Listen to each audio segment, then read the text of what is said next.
ना 10th class. तो आइए बच्चों आगे का पढ़ते हैं। परशुराम लक्ष्मण संवाद में ये 2 हमने पढ़ा दिए थे आपको, ये जहाँ तक विलोक महीप कुमारा ये चौपाई हो गई थी। मातु पितहु जनि सोच बस, इसको फिर से पढ़ लें। तो देखिए, मातु पितहु जनि सोच बस करहि महीष किशोर, गर्वन के अर्भक दलन परशु घोर अति घोर। अरे राजा के लड़के, परशुराम जी कहते हैं, अरे राजा के लड़के, मैं तो तुम्हारे माता पिता के विषय में सोच करके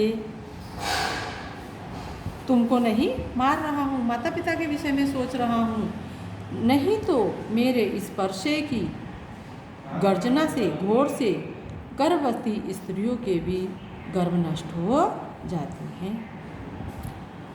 बिहसी लखन बोले मृदुवानी, अहो मनीषु महाबटमानी, पुनि पुनि मोहि दिखाव कुठारू, चहत उड़ावन फूक पहारू। इहा कुंभड़ बतिया को नाई, जे तर्जनी देखी डरी जाही। तो बिहसी लखन बोले मृदुवानी, बिहसी माने हंस कर के लक्ष्मण मृदु वाणी में, मीठी वाणी में बोले। हंस कर के लक्ष्मण कोमल मृदु वाणी में बोले, अहो मनीषु महाभटमानी, अह मुनिवर, हम तो आपको महान योद्धा मानते हैं। अह मुनिवर, अब तो आपको महान योद्धा मानना पड़ेगा। हम आपको महान योद्धा मानते हैं, अब तो आपको महान योद्धा मानना ही पड़ेगा। पुनि पुनि मोहि दिखाव कुठारू, आप मुझे बार बार जो परसा दिखा रहे हैं, अर्थात मुझे बार बार परसा दिखा करके डरा रहे हैं, उससे ऐसा लगता है जैसे चहत उड़ावन फूक पहाड़ू, जैसे कि आप तो फूंक मार करके पहाड़ को उड़ा देना चाहते हैं। इहा कुंभड़ बतिया को उनाई, जे तर्जनी देखी डरी जाई।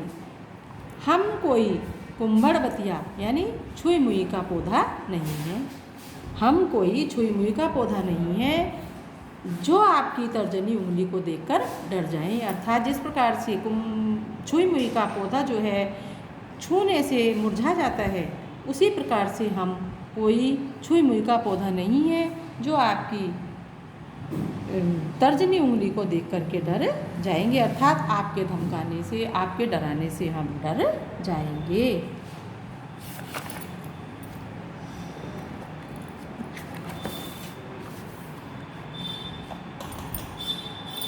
देख कुठार सरासर वाना, मैं कुछ कहा सहित अभिमाना। भृगुसुत समझ जनेऊ बिलोकी, जो कुछ कहऊ सहऊ रिसरोकी। सुर महिसुर हरिजन अरुगाई, हमरे कुल इन पर न सुराई। बदे पाप अपकीरति हारे, मारतहु पा परिय तुम्हारे। कोटि कुलिस सम वचन तुम्हारा, व्यर्थ धरऊ धनुवान कुठारा। क्या कहते हैं? लक्ष्मण कह रहे हैं, देख कुठार सरासर वाना, आपने जो ये परसा धारण कर रखा है और अपना वेशभूषा है आपकी, आपने जो ये हाथ में परसा धारण कर रखा है और आपकी वेशभूषा है, उसको देख कर के मैंने अभिमान में आकर के कुछ कह दिया। आपकी वेशभूषा और आपके अस्त्र शस्त्रों को देखकर मैंने अभिमान में आकर के कुछ कह दिया। और यानी कहने का अभिप्राय ये है बच्चों कि आपने जो ये परसा धारण कर रखा है उसको देखकर आप क्षत्रिय मालूम पड़ते हैं। तो क्षत्रिय के लिए कुछ, क्षत्रिय समझ करके कुछ अभिमान पूर्वक मैंने आपसे कुछ कह दिया। भृगुसुत समझ जनेऊ बिलोके, हे भृगु ऋषि के पुत्र, आपने जो ये जनेऊ धारण कर रखा है इसको देखकर ऐसा लगता है कि आप ब्राह्मण हैं। हे भृगु ऋषि के पुत्र, भृगुसुत भृगु ऋषि के पुत्र, आपने जो ये जनेऊ धारण कर रखा है उसको देख करके आप ब्राह्मण मालूम पड़ते हैं। ऐसा लग रहा है कि आप ब्राह्मण हैं। तो जो कुछ कहे उस सहु रिसरोकी, आपने जो कुछ भी कहा वह हमने क्रोध को रोक करके सहन कर लिया, क्योंकि आप ब्राह्मण लग रहे हैं और हम ब्राह्मणों का आदर करते हैं। आपको ब्राह्मण समझकर हम ब्राह्मणों का आदर करते हैं, इसलिए आपने जो भी कुछ कहा वो हमने सब अपने क्रोध को रोक करके सहन कर लिया। देव सुर महिसुर हरिजन अरुगाई। सुर माने देवता, सुर माने देवता, महिसुर, महिसुर माने ब्राह्मण, हरिजन माने हरि भक्त, जो भगवान का भजन करते हैं, भक्ति करते हैं। अरुगाई और गाय पर, हमरे कुल इन पर न सुराई। सुराई नहीं, इस पर हाथ नहीं उठाया जाता, अर्थात इनको मारा नहीं जाता।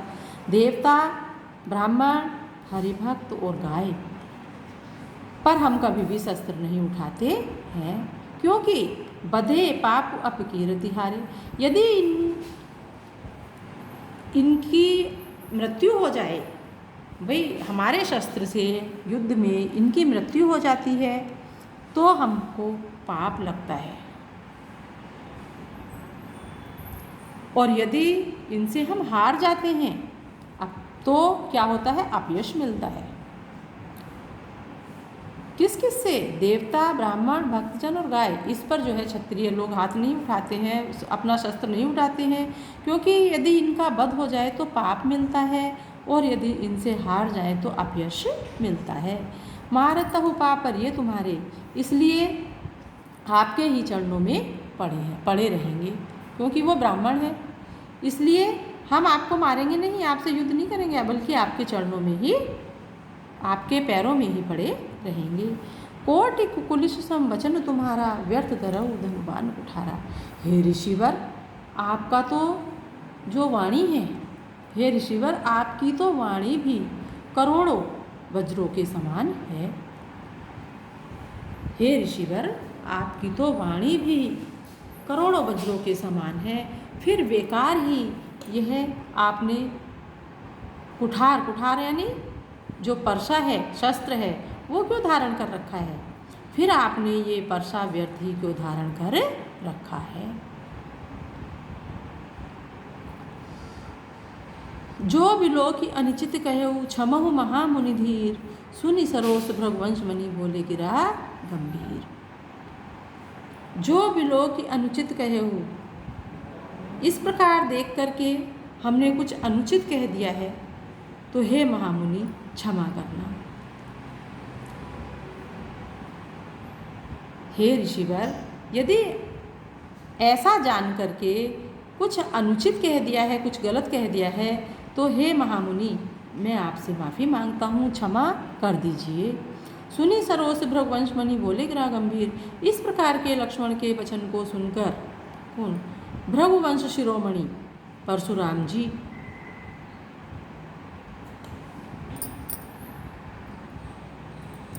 गंभीर वाणी में बोले।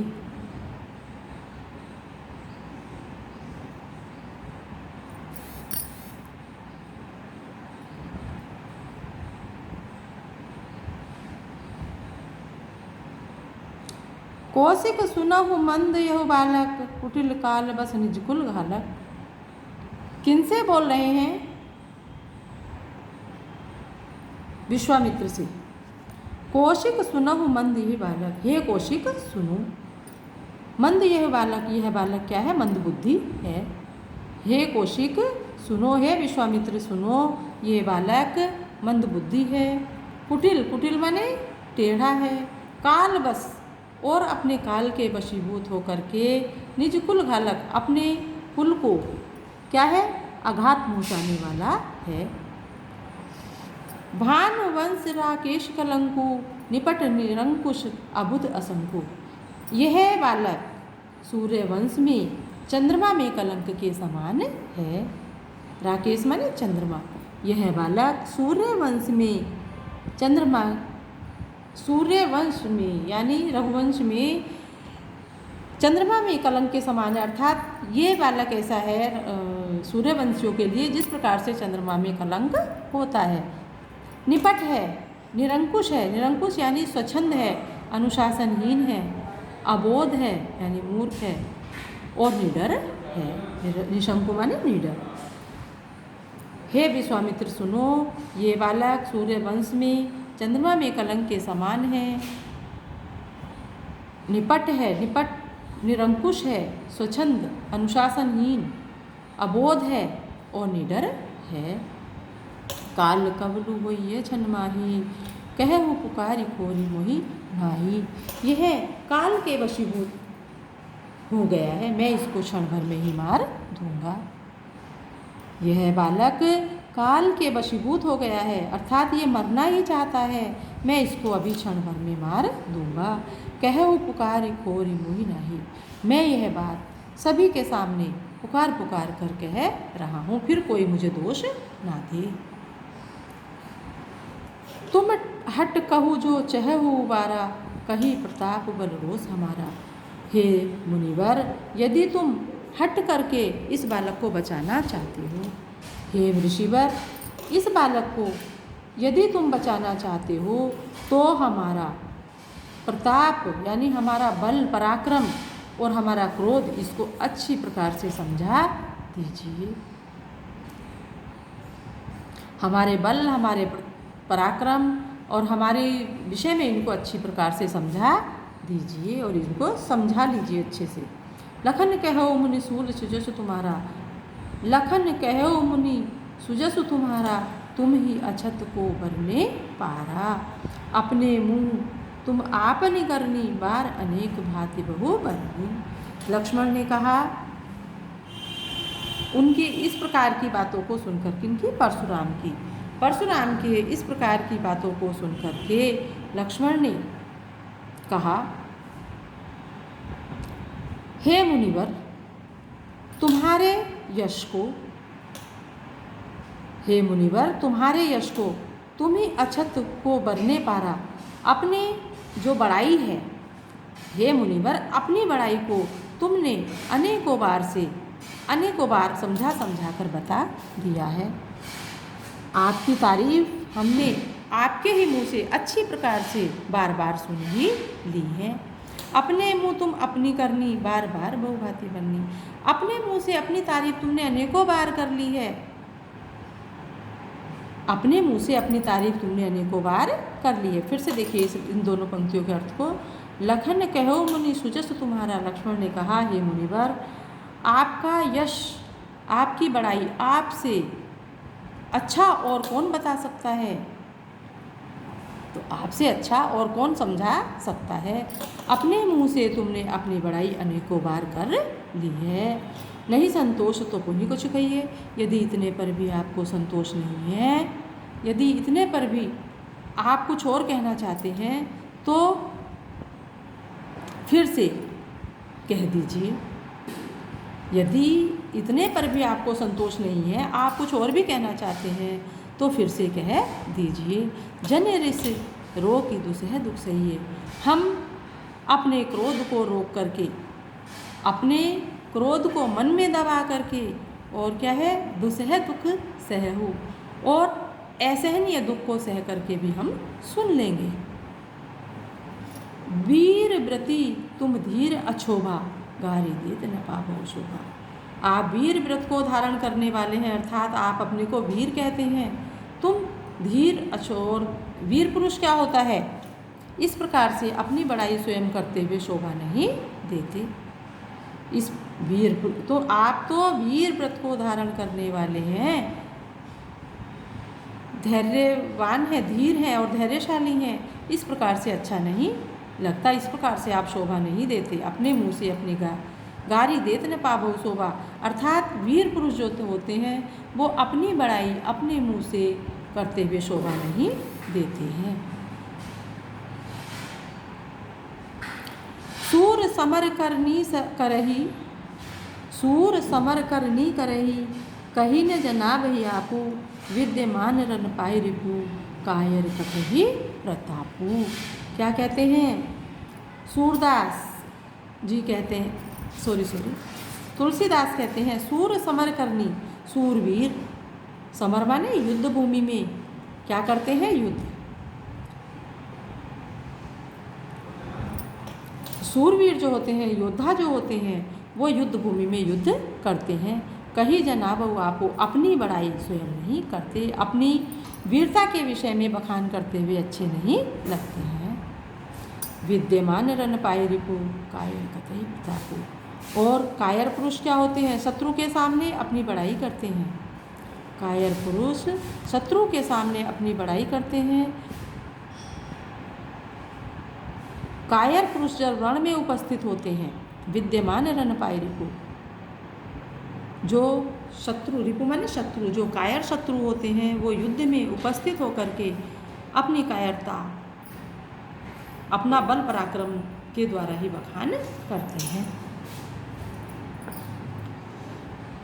तुम तो काल हाक जनु लावा, बार बार मुहि लाओ बोलावा, सुनत लखन के बचन कठोरा, परसु सुधार धरे कर धोरा। हे मुनिवर, ऐसा लग रहा है जैसे कि तुम तो काल को, मृत्यु को हाँक करके मेरे लिए ले आए हो। हे मुनिवर, आपको देख करके ऐसा लग रहा है कि जैसे आप तो मृत्यु को मेरे लिए हाँक करके ले आए हो और बार बार मुहि लागी बुलावा, बार बार वो मेरे लिए बुला रहे हो। हे मुनिवर, ऐसा लग रहा है जैसे कि आप मृत्यु को मेरे लिए ले आए हो और बार बार बुला रहे हो। सुनत लखन के वचन कठोरा, इस प्रकार से लक्ष्मण के कठोर वचनों को सुनकर के परशुराम ने सुधार करके या अच्छी तरह से संभाल करके अपनी परसी को पकड़ लिया और जोर से मतलब क्रोधित होने लगे।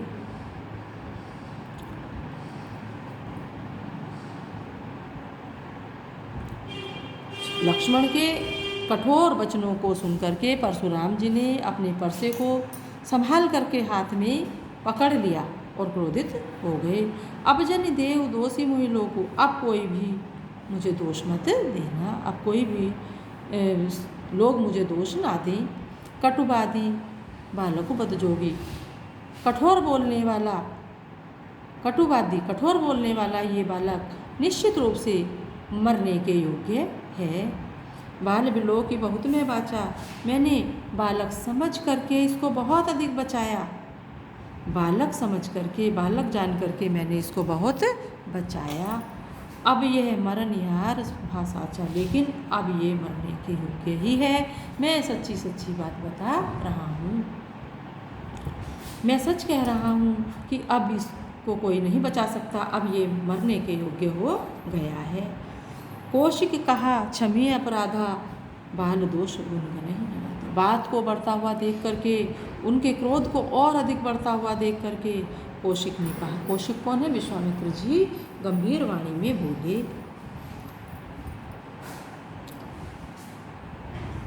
परशुराम के क्रोध को बढ़ता हुआ देख करके, बात को बढ़ती हुई देख करके विश्वामित्र जी गंभीर वाणी में बोले।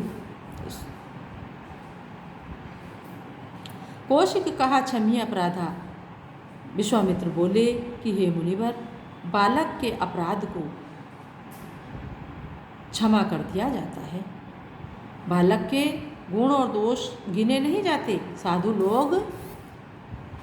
लोग सज्जन लोग जो होते हैं बालक के गुण दोषों को नहीं गिनते हैं, उनको क्षमा कर देते हैं। खर कुठारे में अकुरन क्रोही, आगे अपराधी गुरुद्रोही। परशुराम कहते हैं कि खर कुठार में अकुरन क्रोधी, आप तो जानते ही हैं कि मेरे हाथ में कठोर यानी तेज धार वाला खर कुठार, खर माने तेज धार वाला, कुठार माने परसा है। मेरे हाथ में तेज धार वाला परसा है और मैं बहुत अधिक निर्दयी हूँ, क्रोधी हूँ। मैं बहुत अधिक निर्दयी भी हूँ और क्रोधी भी हूँ। और मेरे सामने आगे अपराधी गुरुद्रोही, और मेरे सामने मेरे गुरु का अपमान करने वाला गुरुद्रोही भी खड़ा हुआ है। मेरे सामने मेरे गुरु का अपमान करने वाला अपराधी भी है। उत्तर देते छोड़े बिन मारे, आप कह रहे हैं तो मैं इसको बिना मारे छोड़े देता हूँ। केवल कौशिक शील तुम्हारे, हे कौशिक, हे विश्वामित्र, हे मुनिवर, मैं आपके शील स्वभाव के कारण, आप कह रहे हैं, आप विनय कर रहे हैं, इस कारण से मैं इसको बालक को यानी लक्ष्मण को बिना मारे छोड़े देता हूँ। नैत एही काटी कुठार कठोरे, उरे ही गुरिन होते संथोरे। नहीं तो मैं इसको थोड़े से प्रयत्न से ही मार करके अपने गुरु के ऋण से मुक्त हो जाऊंगा।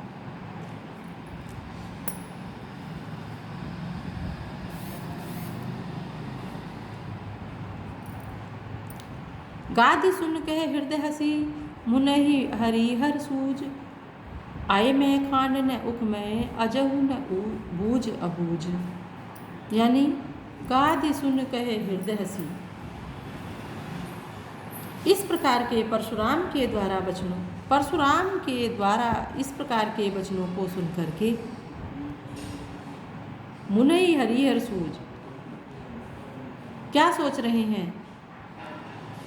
विश्वामित्र जी सोच रहे हैं कि मुनिवर को सब हरा ही हरा सूझ रहा है। आय में खांड न उख में, ये नहीं जानते कि राम और लक्ष्मण दोनों भाई साधारण बालक नहीं है। वो ये नहीं जानते कि राम और लक्ष्मण साधारण बालक नहीं है। ये गन्ने से बनी हुई खांड नहीं बल्कि लोहे से बनी हुई खांड है। फिर से देखिए, गादि सुन के हृदय हसी, इस प्रकार के परशुराम के वचनों को सुन करके विश्वामित्र मन मन में ही हंसते हैं और सोचते हैं कि मुनिवर को सब हरा ही हरा सूझ रहा है। अर्थात ये अभी भी जो है राम और लक्ष्मण को समझ नहीं पाए हैं। ये नहीं जानते कि राम और लक्ष्मण कोई साधारण बालक नहीं है। ये ईख से बनी हुई खांड नहीं है बल्कि लोहे से बनी हुई खांड है। अर्थात महान योद्धा हैं, साधारण बालक नहीं है। फिर से आगे देखिए, कहे वो लखन मुनिशील तुम्हारा, को नहीं जाने विदित संसारा। माता पिता ही उर्न भयनी के, गुरु ऋण रहा सोच बड़ जी के। तो इसमें कहे वो लखन मुनिशील तुम्हारा, अब लक्ष्मण बोले कि हे मुनिवर, आपके शील स्वभाव को कौन ने, कहे वो लखन मुनिशील तुम्हारा, को नहीं जान विदित संसारा। लक्ष्मण ने कहा कि हे मुनिवर, आपके शील स्वभाव को कौन नहीं जानता, अर्थात सारा संसार जानता है। हे मुनिवर, आपके शील स्वभाव को कौन नहीं जानता, अर्थात सारा संसार जानता है। माता पिता ही उऋण भयनी के, गुरु ऋण रहा सोच बड़ जी के। आप माता पिता के ऋण से मुक्त तो हुए नहीं, आप माता पिता के ऋण से मुक्त तो हुए नहीं, गुरु ऋण कहा रहा सोच बड़ जी के, और गुरु का ऋण आपको बहुत अधिक सता रहा है। गुरु का ऋण चुकाने की बहुत अधिक चिंता लगी हुई है। यानी लक्ष्मण जो है किस पर, परशुराम पर व्यंग कर रहे हैं, व्यंगवाण चला रहे हैं। तो व्यंग में ही वो इतना सब कुछ कह रहे हैं।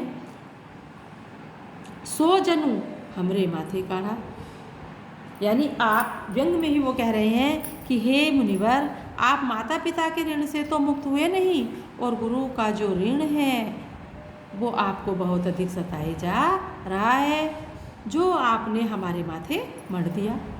सो जनु हमरे माथे काढ़ा, वही आपने हमारे माथे निकाल दिया।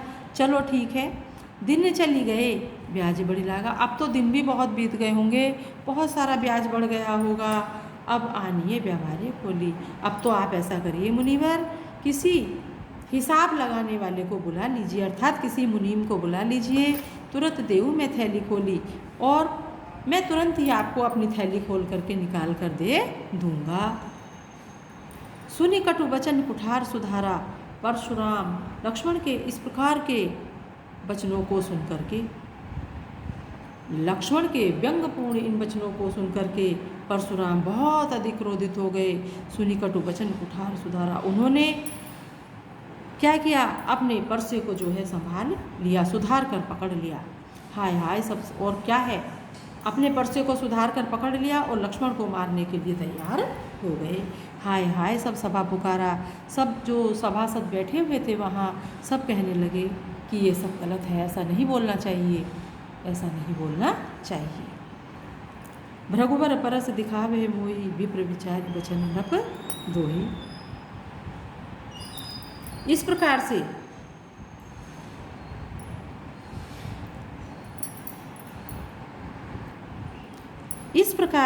भृगुवर परसु दिखावे मोही, हे ऋषिवर आप मुझको ये बार बार परसा दिखा रहे हैं, आप मुझे बार बार ये परसा दिखा रहे हैं। विप्र बिचारे प्रचंड द्रोही, और मैं ब्राह्मण समझ करके हे राजा के द्रोही, हे राजाओं का नाश करने वाले, हे नृपद्रोही, मैं ब्राह्मण समझ करके आपको बार बार बचा रहा हूँ। मिले न कबहु रन गाढ़े, मिले न कबहु सुभट रन गाढ़े, हे मुनिवर, हे मुनिवर आपका कभी योद्धाओं से पाला नहीं पड़ा, हे मुनिवर आपका कभी योद्धाओं से पाला नहीं पड़ा।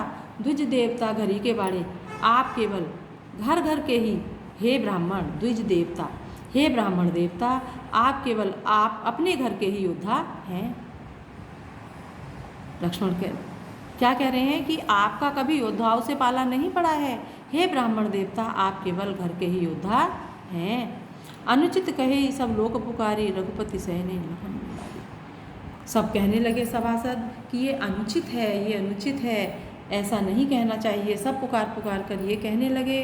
तो इस प्रकार से बात को बढ़ता हुआ देख करके रघुपति सहने लखन निवारे, रघुपति श्री राम ने नेत्रों ही नेत्रों में लक्ष्मण को इशारा किया, अर्थात संकेत करके चुप कर दिया। लखन उत्तर आहुति सरिस, भृगुबर कोप कृसानु, बढ़त देखी जल सम बचन बोले रघुकुल भानु। अब देखिए लखन उत्तर आहुति सरिस, लक्ष्मण के जो व्यंग भरे उत्तर थे वो परशुराम के क्रोध को, सरसी भृगुपर कोप कृसानु, वो परशुराम के क्रोध को किस प्रकार से बढ़ा रहे थे? ऐसे बढ़ा रहे थे जैसे यज्ञ की अग्नि बढ़ती है। लक्ष्मण के उत्तर, लक्ष्मण के व्यंगपूर्ण उत्तर परशुराम के क्रोध को बढ़ाने में आहुति का काम कर रहे थे। बढ़त देख जल सम बचन बोले रघुकुल भानु। इस प्रकार से बढ़ता हुआ देख करके, इस प्रकार से बात को बहुत अधिक बढ़ता हुआ देख करके श्री जल के समान वचन बोले। कौन? श्री राम। रघुकुल रघुवंशी श्री राम जल के समान वचन बोले, अर्थात मधुर वाणी में बोले। तो बच्चों ये आपका पूरा हो गया है पाठ। इसको आप याद करना, इसकी व्याख्या करना आप तैयार।